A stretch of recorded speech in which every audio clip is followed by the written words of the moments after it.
Bueno, muchas gracias. En primer lugar, quiero agradecer la oportunidad que me brindan los organizadores para presentar algunos apuntes sobre el tema en particular que voy a tratar, que es la financiación del desarrollo. Yo no me voy a centrar en cuestiones específicamente de salud global, sino que yo voy a intentar aportar algunos apuntes, algunas ideas sobre todo esto que hasta ahora se ha presentado de manera tan brillante, la problemática de la salud global, la problemática más específica, emergente de las enfermedades no transmisibles. ¿Cómo se trata esto? Bien, yo voy a intentar exponer algunas ideas sobre cómo se puede financiar, organizar, retomando quizás el último punto que expresaba el profesor Antó sobre las cuestiones de gobernanza global. Bien, yo no voy a presentar muchas diapositivas. Este es el esquema de mi presentación. La voy a dividir en dos grandes apartados. En primer lugar, específicamente voy a hablar sobre la financiación del desarrollo, algunos aspectos que están cambiando en los últimos años. Quizás podemos hablar de un cambio de paradigma en la financiación del desarrollo desde principios de este siglo, probablemente coincidiendo con la emergencia de la agenda de los objetivos de desarrollo del milenio. Y en segundo lugar, voy a tratar de aportar algunas ideas sobre la gobernanza internacional de los sistemas de salud, y en particular voy a tratar de centrar algunos temas de debate que existen actualmente en el sistema internacional de cooperación al desarrollo. Bien, mi background, mis orígenes académicos: yo soy economista, soy profesor de economía. Mi interés de investigaciones sobre la economía política del desarrollo en África, con lo cual la mayor parte de lo que voy a exponer tiene como trasfondo mi experiencia, tanto sobre el terreno como experiencia como investigador en el continente africano. Bien, en primer lugar, empezando por el principio, la primera de las ideas que creo que es necesario expresar es que en cuestiones de financiación del desarrollo, entre las cuales, cuando hablamos de financiación del desarrollo, estamos hablando de financiación de programas de desarrollo, entre los cuales, por supuesto, están los programas de salud. Hay algunas cuestiones que han cambiado en los últimos años, especialmente en África. En África, desde principios de este siglo, se observa de manera generalizada cierto crecimiento económico. No es un crecimiento económico asiático, pero sí que es un crecimiento económico notable, una media de 4 o 5% desde principios de este siglo. Quiero recordar que estos son medias, con lo cual las desviaciones de esta media pueden llegar a ser importantes, pero tenemos el tiempo que tenemos y evidentemente África no es un país, pero algunas generalizaciones sí que nos vemos obligados a hacer. Bien, en cualquier caso, se observa cierto crecimiento económico, un crecimiento económico que en la totalidad del continente es un crecimiento económico que está por encima del crecimiento de la población, con lo cual, de media, la renta per cápita se está incrementando. Y esto hace que los gobiernos africanos dispongan de más recursos para poner en marcha sus programas de política entre los cuales, por supuesto, están los programas de políticas de desarrollo. En primer lugar, de manera muy genérica, podemos afirmar que hay un incremento de la disponibilidad de recursos para hacer este tipo de políticas, con lo cual estos son buenas noticias. En segundo lugar, coincidiendo con la emergencia de la agenda de los Objetivos de Desarrollo del Milenio, aprobada por Naciones Unidas en el año 2000, que ha presentado el doctor de las Cuevas anteriormente,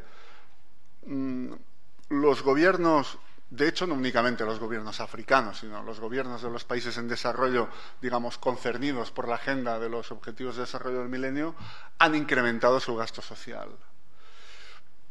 Cuando hablamos de gasto social, hablamos principalmente de salud y educación. Con lo cual, en resumen, hay más recursos y estos recursos añadidos se suman, se aplican de manera bastante, se han aplicado desde principios de este siglo de manera bastante generalizada a mejorar, incrementar, a financiar mejor políticas sociales, entre las cuales figuran las políticas de salud. También hay que decir que, además de la agenda de los Objetivos de Desarrollo del Milenio, tanto el Banco Mundial como el Fondo Monetario Internacional, aunque de manera más comprometida el Banco Mundial,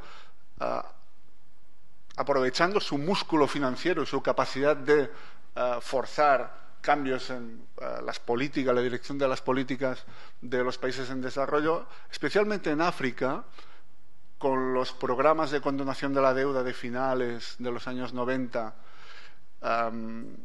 y la emergencia de la cuestión de la reducción de la pobreza también a finales de los 90 y principios de este siglo, el Banco Mundial anima, prioriza que los países en desarrollo, especialmente en África, dediquen también más recursos a este tipo de políticas.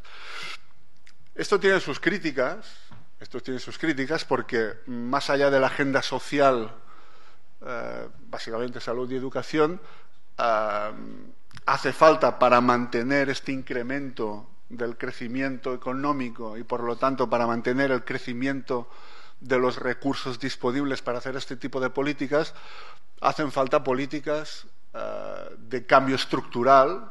Nos estamos refiriendo a cambio de la estructura económica, con lo cual, muy en el fondo, para poder financiar y tener recursos para poder gastarlos en este tipo de políticas, África debería dejar de depender de la producción de materias primas y promover cierto cambio económico, cierto cambio estructural que mantenga el crecimiento para poder financiar este tipo de políticas. Es decir, quisiera insistir en la relación que existe entre políticas de salud y un background económico que permitiría financiar estas agendas de salud, por ejemplo. Bien, continuando con el guión que me he propuesto, aquí están las buenas noticias.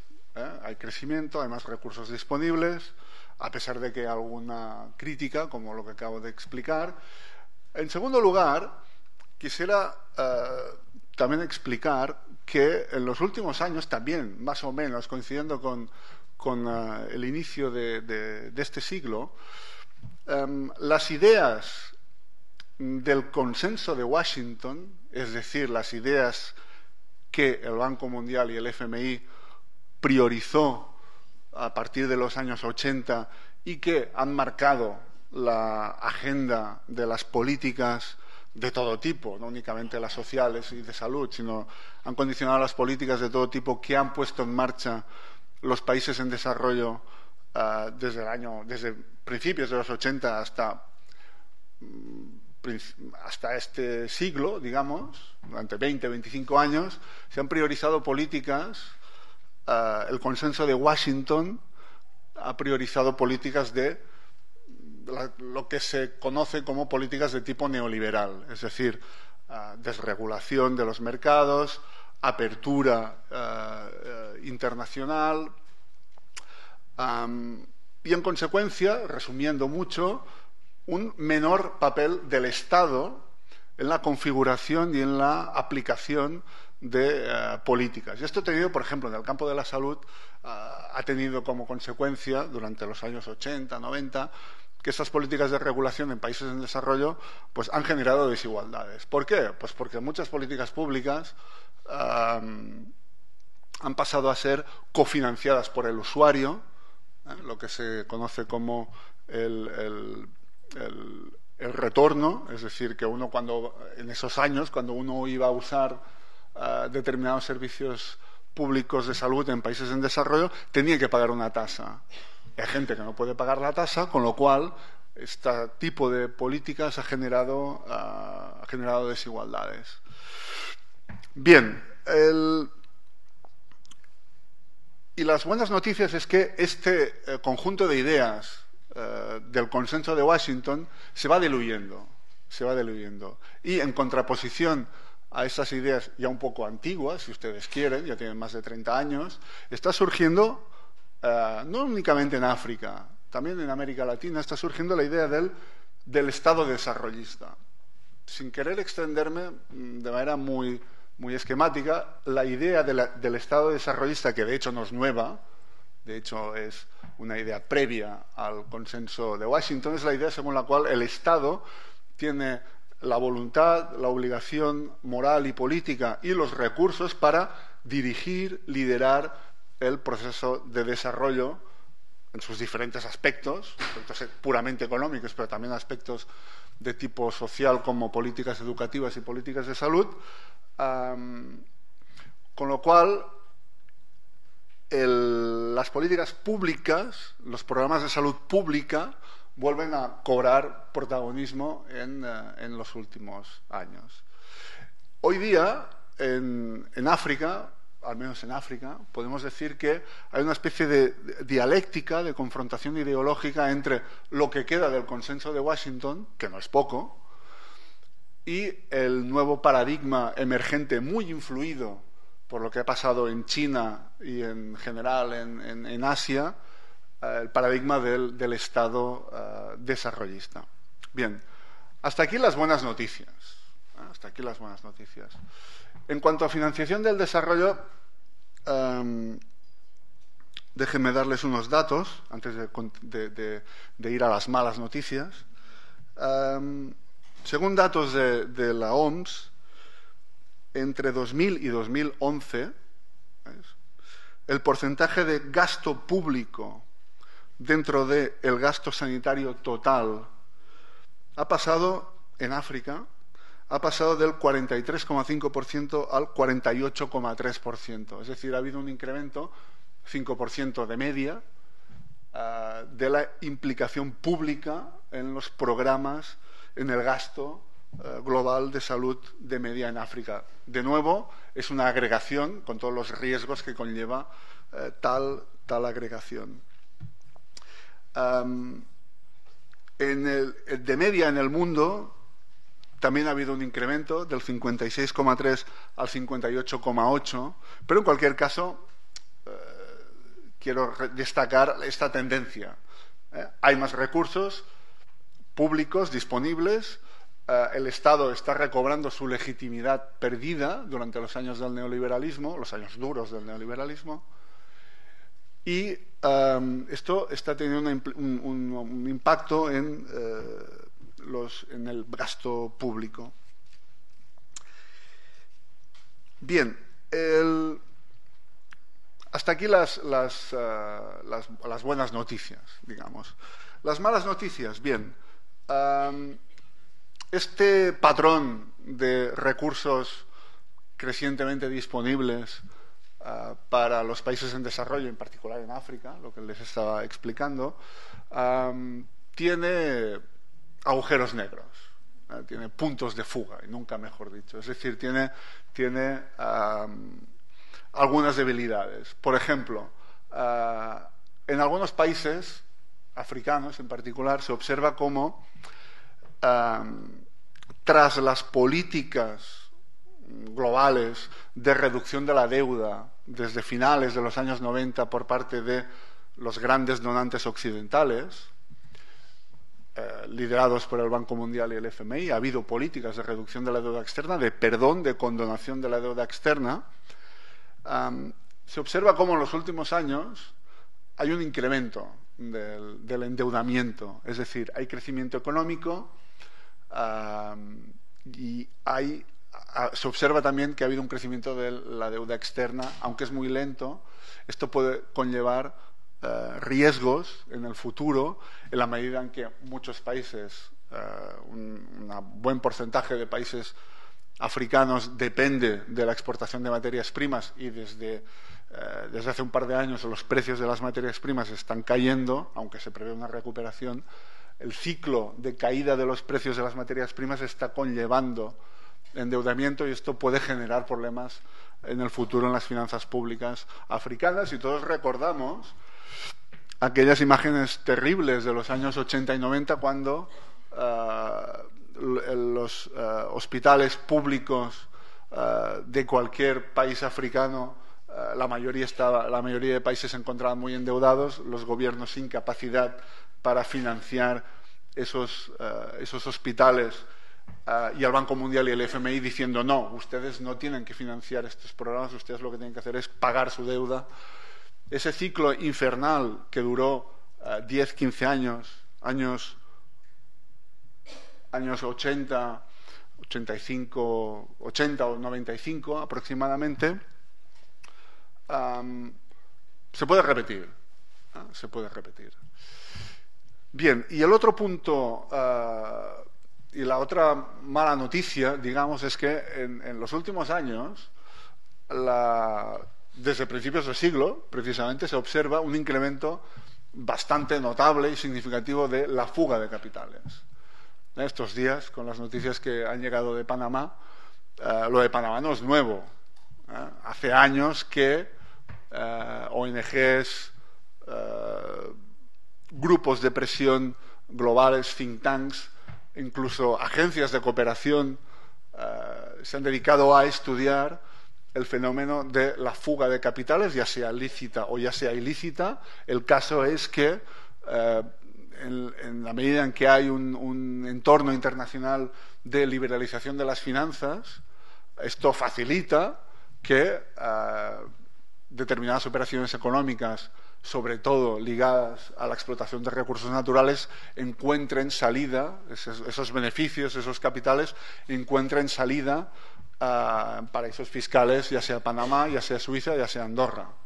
Tampoco hay que irse a Panamá, las cosas como sean. Y esto, evidentemente, afecta a las finanzas públicas, a la disponibilidad de recursos en las finanzas públicas de los gobiernos africanos. Bien, para ilustrar un poco algunos de estos aspectos, aquí las buenas noticias. Fíjense cómo en África subsahariana, aquí en este gráfico se excluye Nigeria, porque Nigeria tiene una dinámica, a pesar de que es un país grande, importante, poblado, se excluye de la estadística porque es un outlier que funciona un poco diferente, por lo tanto está excluido de este gráfico, pero observamos cómo en lo que se refiere al gasto, no hace falta profundizar mucho en lo que se refiere al gasto, estos son datos del FMI, de media en África subsahariana pues hay más gasto público. Esto es la media 2000-2004, 23-24% de PIB dedicado a gasto público, pasamos a casi un 30%. Hay un incremento significativo. Observen que se incrementa tanto el gasto corriente como el gasto en capital, que corresponde al gasto en infraestructuras. Y fíjense también que, coincidiendo con las políticas de reducción de la deuda, el gasto medio en intereses pues ha disminuido. Bien, fíjense en el histograma de aquí a la derecha, fíjense cómo hay un incremento de los ingresos por impuestos, Es decir, los estados africanos, coincidiendo con las ideas del developmental state, ponen más impuestos, y en algunos países como Ruanda ya se empieza a desarrollar un impuesto sobre la renta, un impuesto progresivo sobre la renta, cosa que en la mayoría de países africanos hasta hace muy poco ni se oía mencionar. Fíjense también cómo, en relación con lo que les decía antes, bueno, hay un incremento del endeudamiento, ¿no? Hay un incremento de la parte que corresponde a endeudamiento exterior. Bien, pues hasta aquí la primera parte de lo que les quería explicar, ¿no? Es decir, que esos 2, 3, 4, 5 trillones a los que se hacía alusión antes, bueno, están, no solo están ahí, ya sea en Panamá, ya sea en Andorra, ya sea en Gibraltar, no solo están ahí, sino que, aunque sea de manera marginal, hay que ser optimistas en ver que bueno, los estados africanos, los estados de los países en desarrollo, en particular los estados africanos, tienen un progresivo acceso a estos recursos que se generan en la economía internacional. Bien, la segunda parte de lo que les quería explicar tiene que ver con el funcionamiento específico del sistema de cooperación. Ya sé que estamos muy mal de tiempo. Voy a ser muy breve. Voy a intentarlo.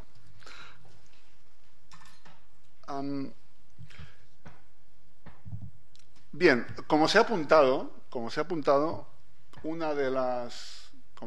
previamente, una de las fuentes de financiación o de intervención en los programas de salud pública en los países en desarrollo procede de los recursos, ya sean financieros o ya sean tecnológicos o ya sean de conocimiento, proceden del exterior, proceden del sistema de cooperación. Con lo cual, en África, el sistema de cooperación internacional tiene una especial, en África, en los países en desarrollo, tiene una especial importancia a la hora de configurar los sistemas de salud.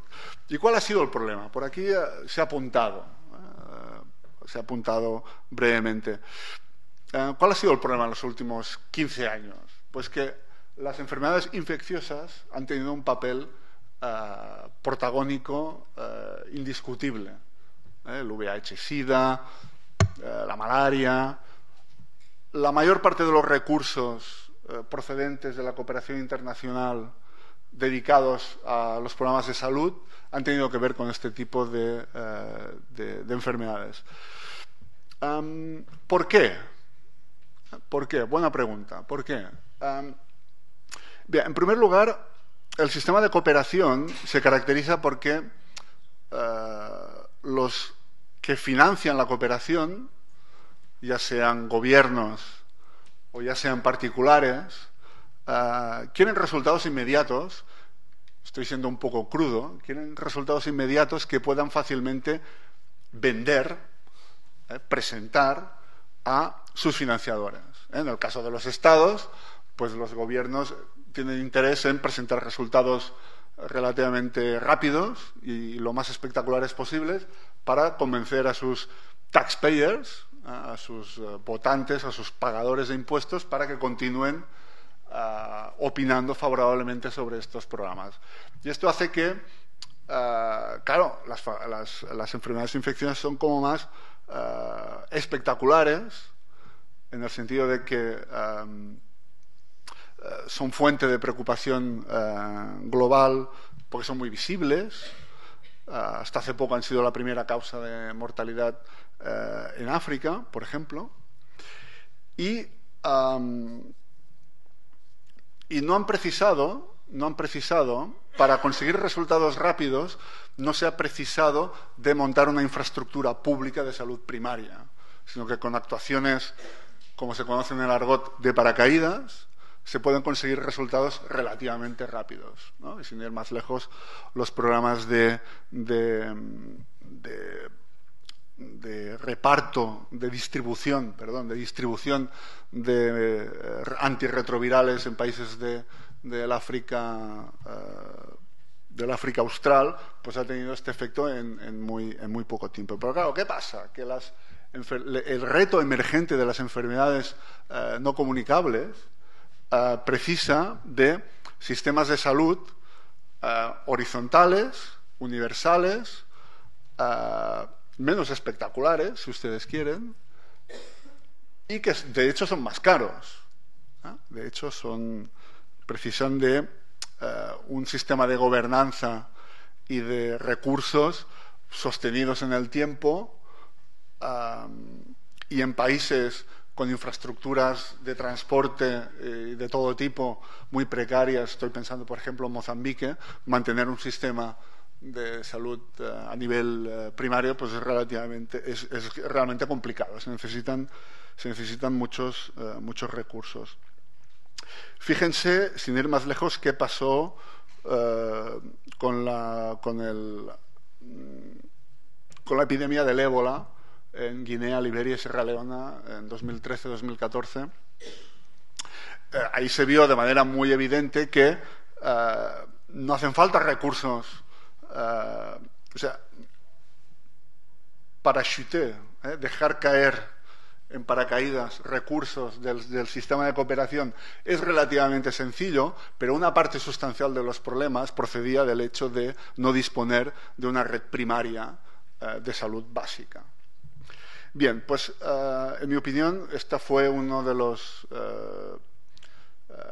es un ejemplo muy claro de esta contradicción entre las agendas de los donantes, de los grandes donantes, y las necesidades de desarrollo a largo plazo de los países en desarrollo, especialmente en los programas de salud. Bien,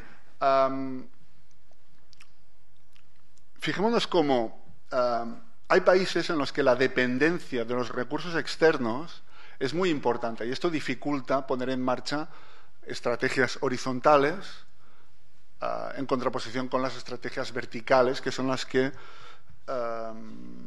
se proponen desde Gavi, desde PEPFAR, desde el Global Fund. Por ejemplo, entre el 2000 y el 2011, de hecho son los mismos datos, es la misma fuente de datos que he utilizado antes de la OMS, en Mozambique, del 100% de los recursos dedicados a salud pública, en el 2000, 25,3% procedía de la cooperación internacional y en el 2011 un 72%. Es decir, la mayor parte de los recursos de salud para salud disponibles en Mozambique proceden de la cooperación internacional. Podemos también poner el ejemplo de Malawi y Gambia. Bien. Voy acabando.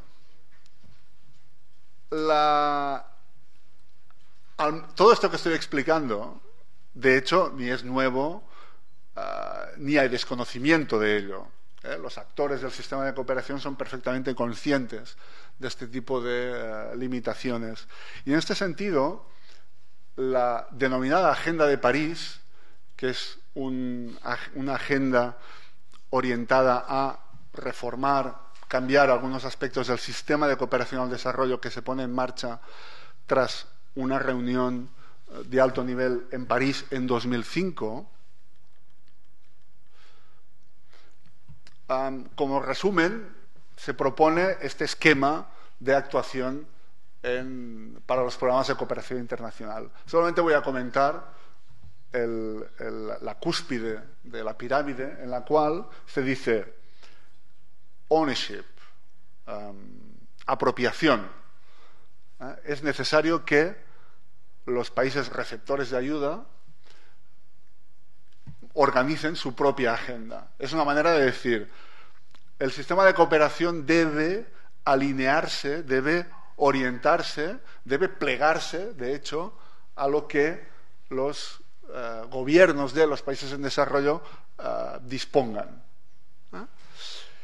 Bien, el progreso de la Agenda de París es lento pero seguro. Quiero decir, a pesar de que la Agenda de París ya tiene más de 10 años y realmente las cosas como sean, los actores son conscientes, los actores del sistema de cooperación son conscientes de la necesidad de hacer este tipo de cambios. Bien, la realidad es que los programas verticales, vuelvo atrás,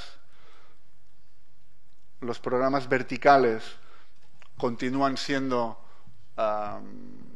muy importantes, continúan siendo centrales para muchos países como Mozambique o Malawi, sin ir más lejos, pero al menos el diagnóstico está hecho. Con lo cual, y voy acabando, voy a hacer un par de líneas de conclusión.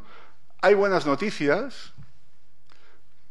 El diagnóstico, algunos niveles de diagnóstico están hechos, con lo cual yo quiero ser optimista de cara a los cambios necesarios en la agenda de salud global que se han expuesto de manera brillante en las presentaciones anteriores, pero atención, no hay que cejar en el empeño de hacer que desde diversos niveles este diagnóstico, esta agenda emergente del Estado desarrollista, de la importancia de los programas de salud pública para resolver problemas de equidad también. La desigualdad es un problema muy evidente. Que los sistemas de cooperación, los recursos del sistema de cooperación se orienten a lo que realmente necesitan y dictan los protagonistas de la agenda del desarrollo, que son los países en desarrollo, en definitiva. Bien, gracias. Lo dejo aquí.